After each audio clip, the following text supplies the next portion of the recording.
Welcome to the Reality Revolution. It is a beautiful day to read some quo, and this particular channeling delivered on October 3rd, 2015, really deals with the intense catalyst that we deal with on a regular basis. The world seems like it's going crazy right now.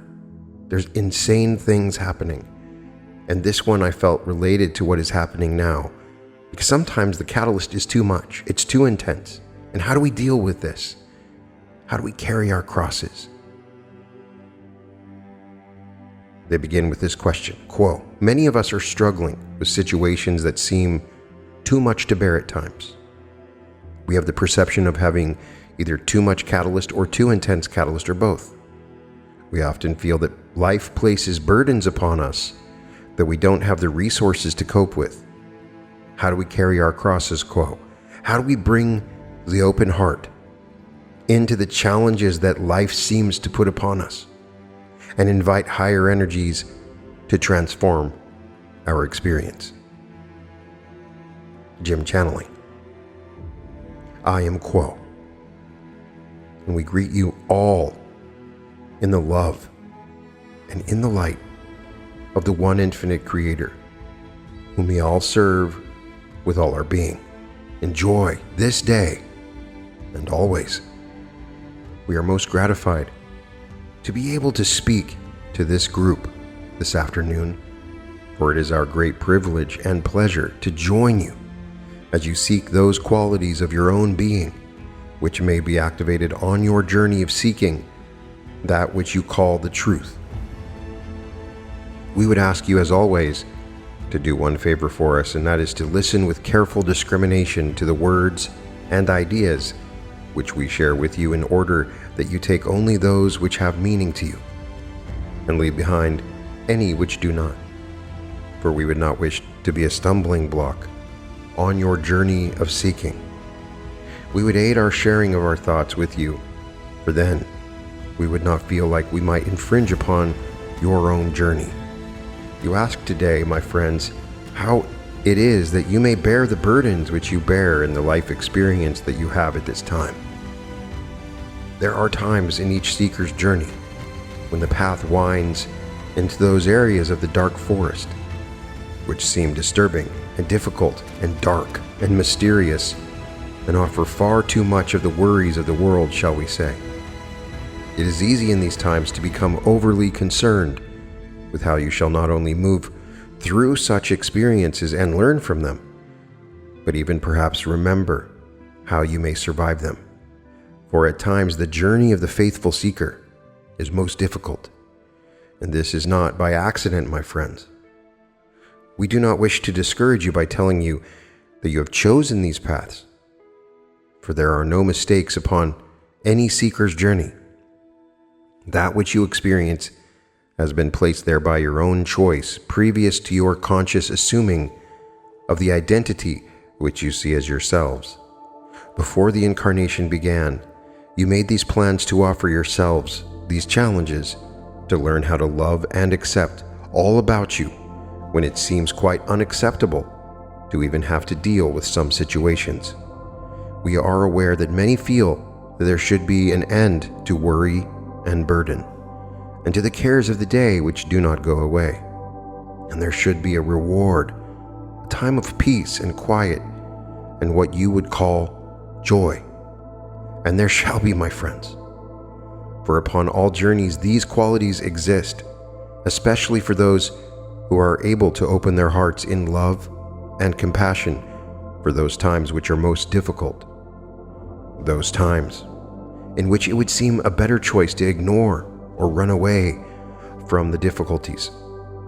So how do you go about opening your hearts to allow the divine guidance, the divine presence, the one Creator, a heart of love, whatever you wish to call it, this quality that may aid you on your journey by changing your point of view, by changing the nature of your beingness, by making you able to channel through your being those loving energies which encircle and enwrap all difficulties and destroy them with love by making them also love. How is it that one can do such work of what would seem to be a magical nature. It is not often possible to go directly to the heart and to command it to open and expect it to do so. It is, however, possible to approach the heart from another direction, shall we say, the chakras that precede the energy reaching the heart. For each of you, my friends, receives this intelligent energy or love from the one Creator upon a daily basis. It moves through your lower chakras, beginning at the red ray level, that level which deals with your very survival as a physical being upon this planet, and which expresses itself as well in your sexual nature, where you are able to reproduce your species, able to refresh your being and that of your mate, and allow those energies to move even higher so that the intelligent energy or love of the one Creator begins to make a pathway or channel through your system of chakras. At this time, we shall transfer this contact to the one known as Steve. I am Quo. Steve channeling. I am Quo, and I am with this instrument.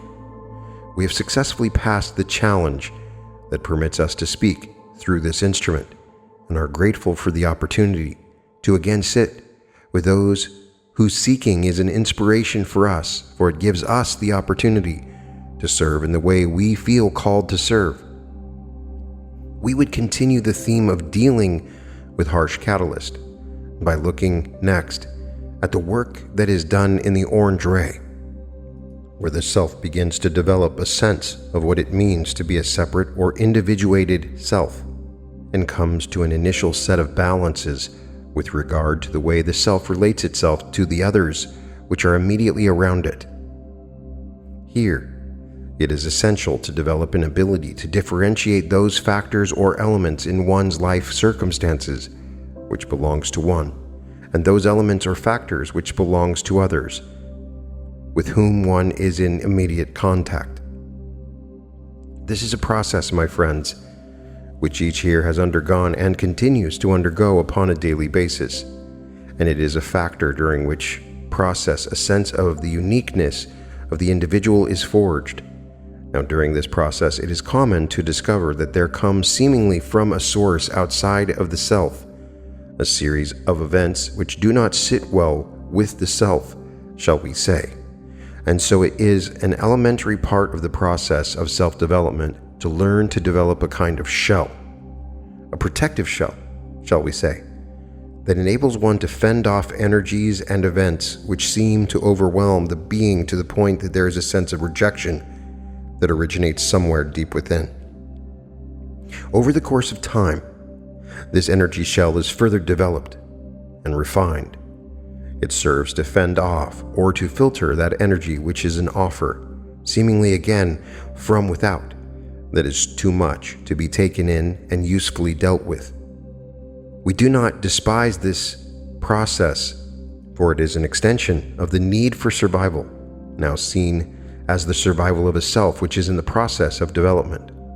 The further development that begins to take place when the self is introduced to larger groupings of fellow selves, those larger groupings that you call collectively society, is a process in which the energy shell which has been developed and which increasingly comes to be associated with who you are is further challenged, and further refinements to this protective armoring are in the course of time made. By the time you have reached young adulthood, you have an armoring which is very individuated, personalized, and articulated according to demands which have spoken to you in a myriad of ways as being necessary for your survival, your effective self-expression, and your flourishing in a complex social environment.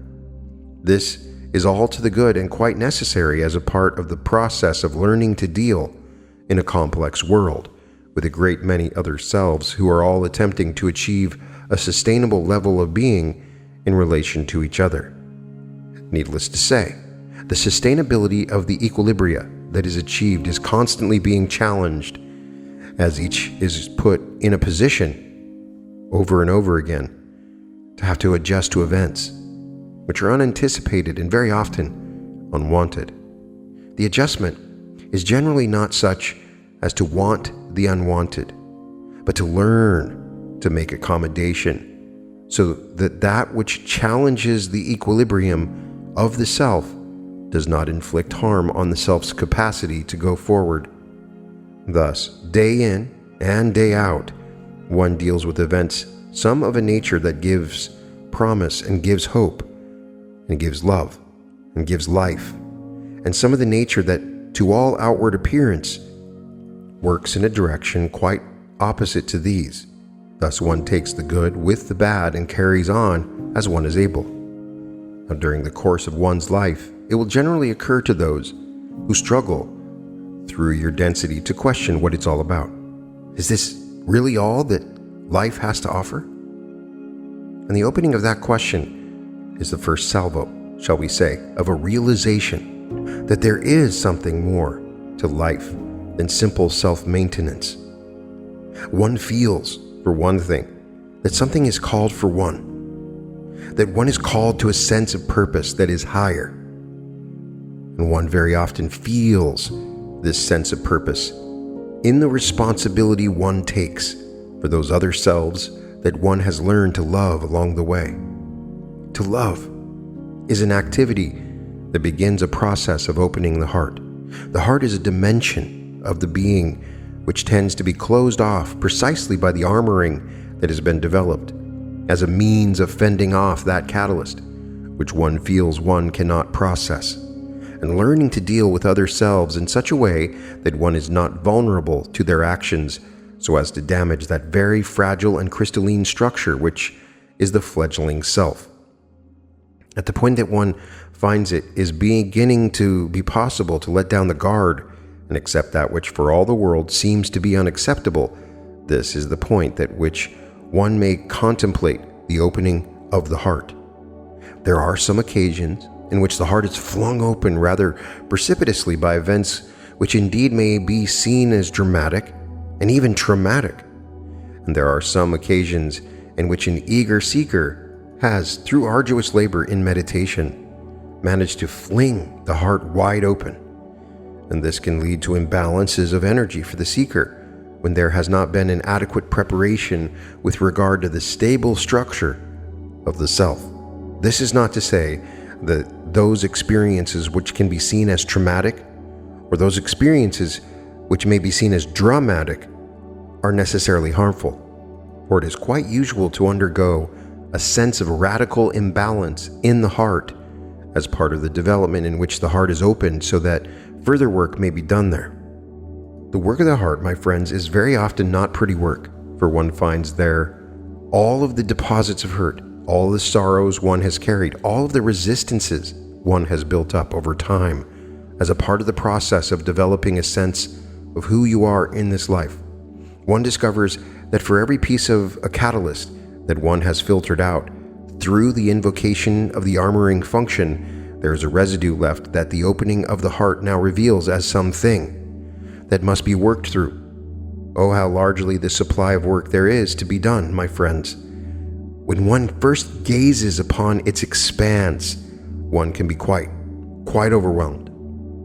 Therefore, the first and early glimpses into the vastness which the opening of the heart offers to the gaze can lead to a sense of hopelessness, a sense of a despair even, that there is so much to do and so few resources with which to undertake the doing. We ask you, do not despair, for lifetime upon lifetime you have gazed upon these travails. The fact that you now find yourself able even to see the expanse opening up before you is already an indication that you are ready to undertake the job, so to speak. The opening of the heart is a very simple affair. It is built upon one act of acceptance at a time. The act of acceptance takes place always in the moment. All you can do in the moment is to accept what this moment has to offer.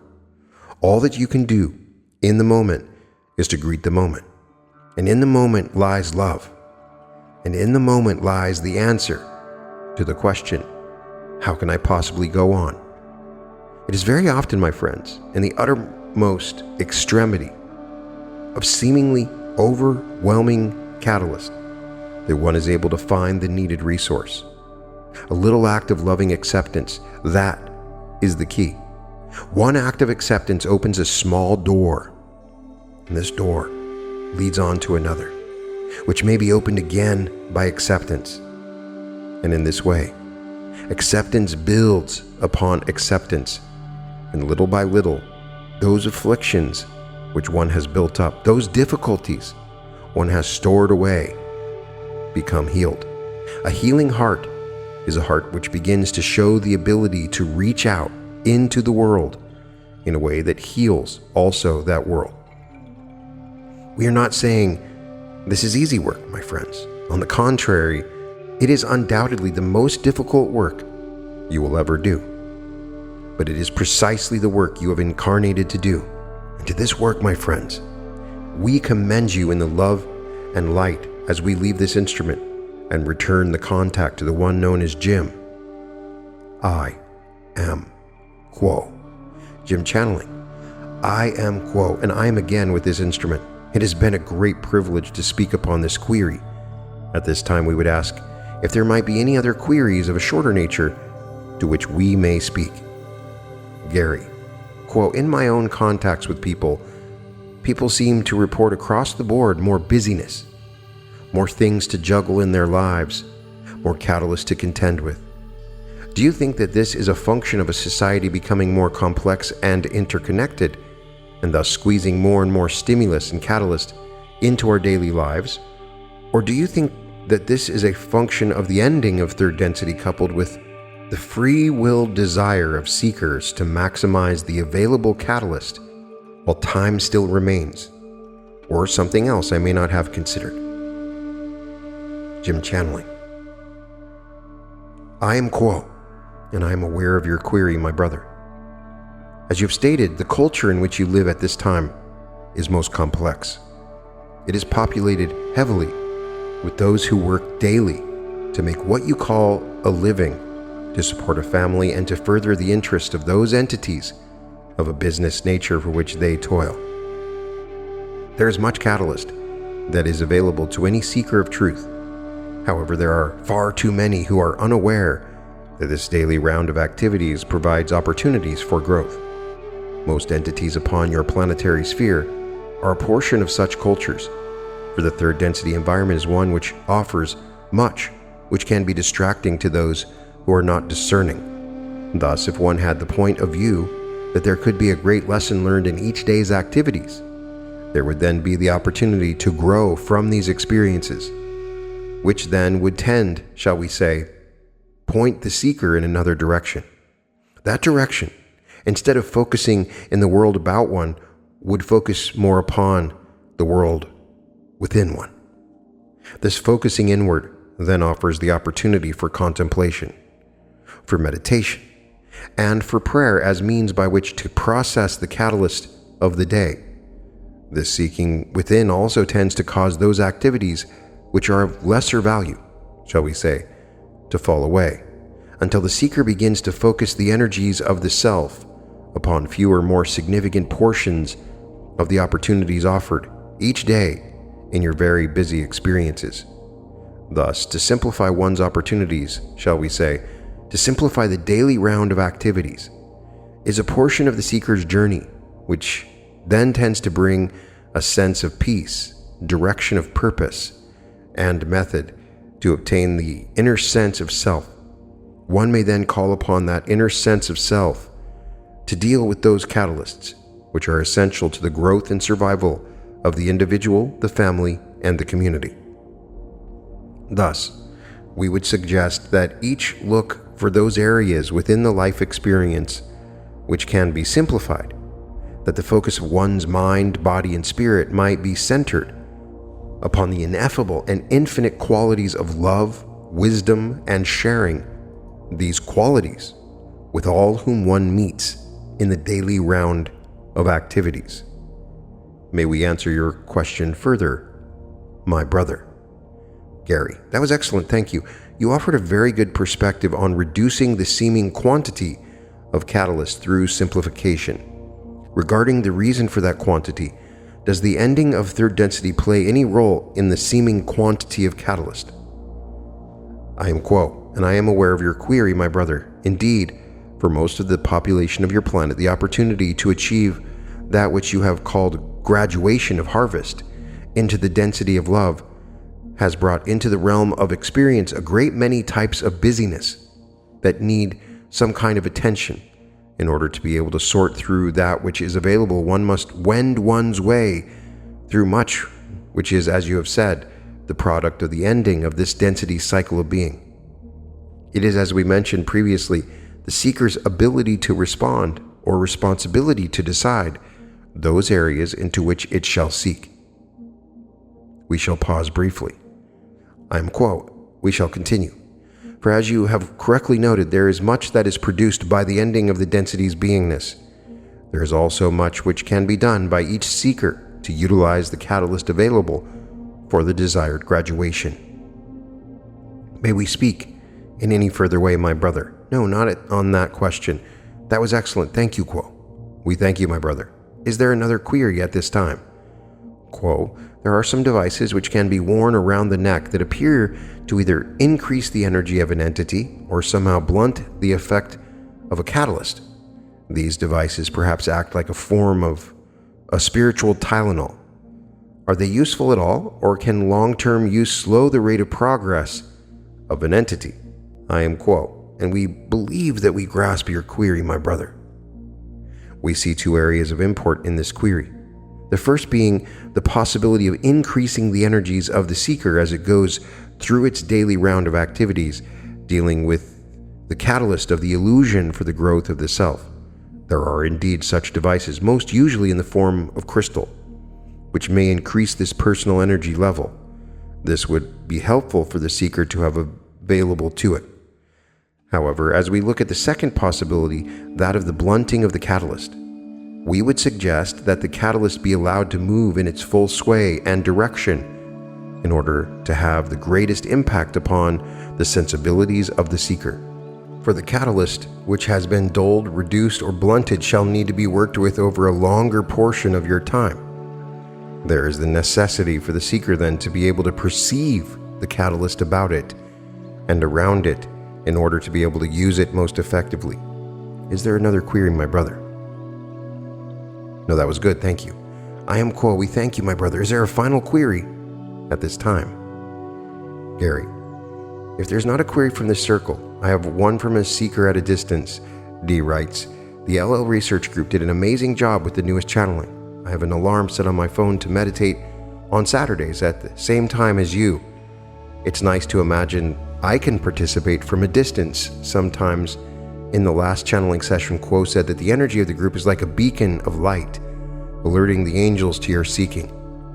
I'd be grateful to know how Quo feels about long-distance seekers at your meditations, and if Quo could recommend any sort of tuning or other practice that would allow someone like me to help intensify your beacon from far away. I am Quo, and I'm aware of your query, my sister. Indeed, we heartily welcome all those who join from any place, any distance, and at any time in this circle of seeking. For indeed, it is possible to be of service in adding one's energies to the circle. The preparation of the self may be in any way which the self has found valuable previously, whether it be by prayer, meditation, contemplation, reading of inspirational information, listening to inspirational music, or any other way which prepares the mind, the emotions, and the spirit of the entity to offer the highest and best of itself as a portion of the circle of seeking. This is the recommendation which we would make to you, my sister. Know that we are aware of a great many entities, such as yourself, who join with this circle in the sharing of the light energy which is created when those of like mind together seek in this place of meditation. We appreciate each entity's good vibration, shall we say, and the desire to add the personal inspiration to the circle. At this time, we would thank each present for offering the energies which have made this circle of seeking possible, for blending your love and desire to be of service to all others here and all others around the planetary surface, so that there are many, many beacons of light joining their energies together at this time, and the net of light grows upon and within your planetary surface.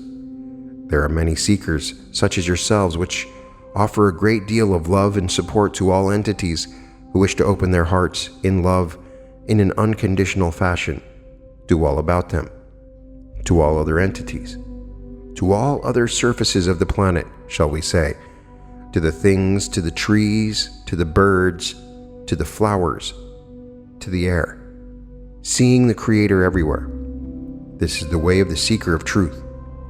As one moves further and further along this path, there is the ability to see the Creator more and more fully and frequently, and to experience the love of the Creator within all things, all entities, all times and places. The end of your third density environment, indeed, is providing opportunities for this kind of experience. We are most grateful and gladdened to see entities such as yourselves taking advantage of this opportunity. We are known to you as those of Quo. At this time, we shall take our leave of this instrument and of this group.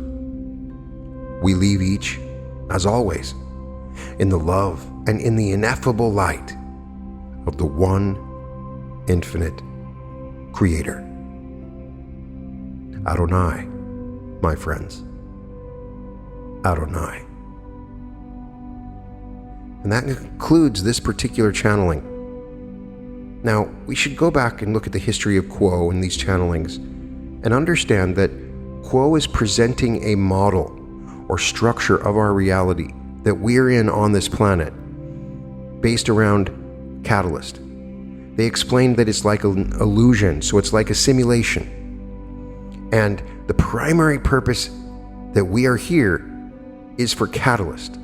Catalyst are these events and experiences that happen along the way where we make a decision, where we have to navigate between the darkness and the light. A lot of very uncomfortable gray areas come up, a lot of paradoxes, a lot of confrontations, questions about love.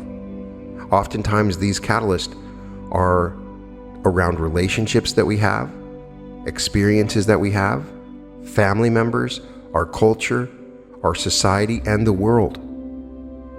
We encounter hunger, homelessness.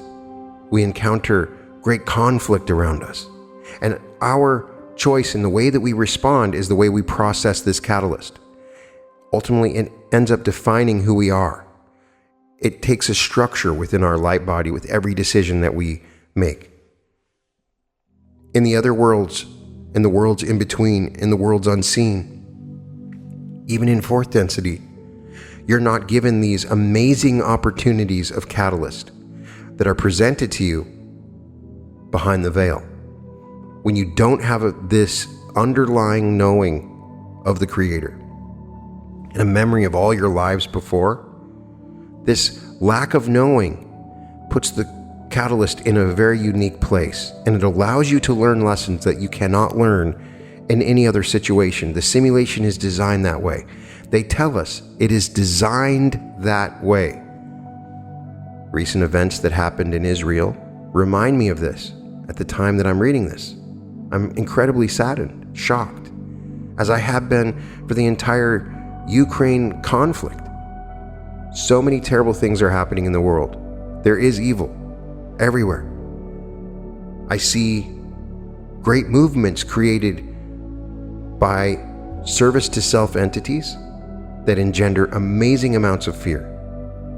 We know, as we've discussed in previous episodes, there are entities that feed upon fear. And the whole world is shocking, traumatic, crazy.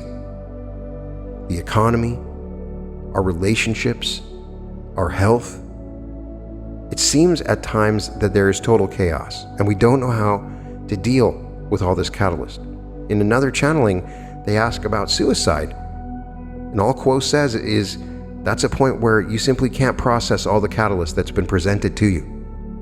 So when you understand this, and it kind of helps when you understand that you're just walking around in a dream that presents these situations, these conflicts, these obstacles, and they're all sort of tests.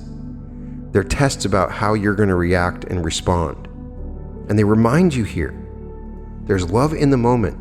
You meet the contrast in the moment. You're not worried about the future or the past. And in that moment, there is love. No need to resist it. You encounter it and you look for the love in the moment. Love will always be the way to process that catalyst fully in the best possible way. And every time you encounter this catalyst, it pushes you further along a certain spiritual path. Some of us end up on a service to self path, and some of us on a service to others path. And the simulation is designed that way, like a video game. Each of these catalysts is like an event or journey that comes upon us, and we are given a choice to how we respond. Start evaluating the major events that have happened in your life today, this week, this month, this year, and look at how you responded to them. They also lead to accompanying lessons along the way. It's designed that way. And when you have this knowing that you're walking around in a simulation where these events come upon you, then you can have a lot of fun with it. You can start to realize that you're given these wonderful opportunities to gain bonuses and add-ons in the game, and there's little Easter eggs that are available, and you start to process this catalyst, and it becomes something that you look forward to. You learn great lessons. Oftentimes, the catalyst that you're learning is in your relationships with other people. It could be your family, it could be your friends, it could be your enemies. It could be people that you do not know. It can happen with accidents and events, catastrophes. It can happen on a very subtle and simple level. Everything is a catalyst on some level.